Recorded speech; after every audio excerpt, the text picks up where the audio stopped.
hope I'm in focus now, because the last video I had, I was very blurry.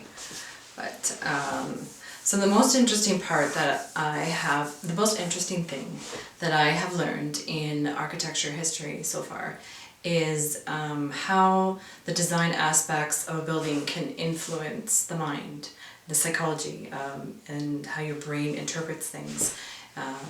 One of the examples that our lovely teacher gave us was how the churches are built and the windows are elevated so that the light comes through, and when the priest is speaking, then obviously the people who are listening, they feel a stronger connection to that person because the way of the architecture and the light shining through the windows, which I thought was really neat, actually, how through the course of time they've really used architecture to create the hierarchy and to make it really defined, like who's the boss and who are the big people. Even the first towers, the first tallest buildings in Toronto and New York, they were housed for businesses and finance companies, specifically because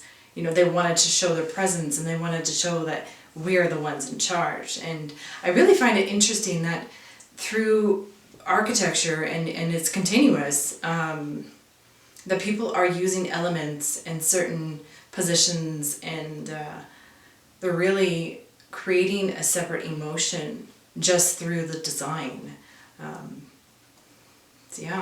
And one of the reasons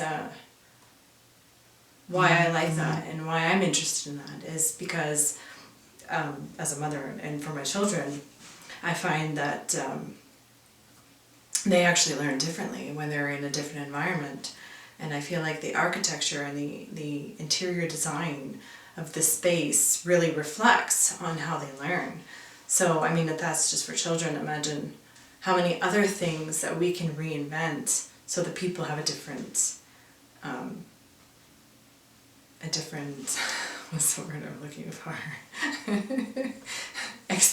A different experience, yes. So, well, that's about it. And I've really enjoyed this course, and I really look forward to learning more. So, thank you.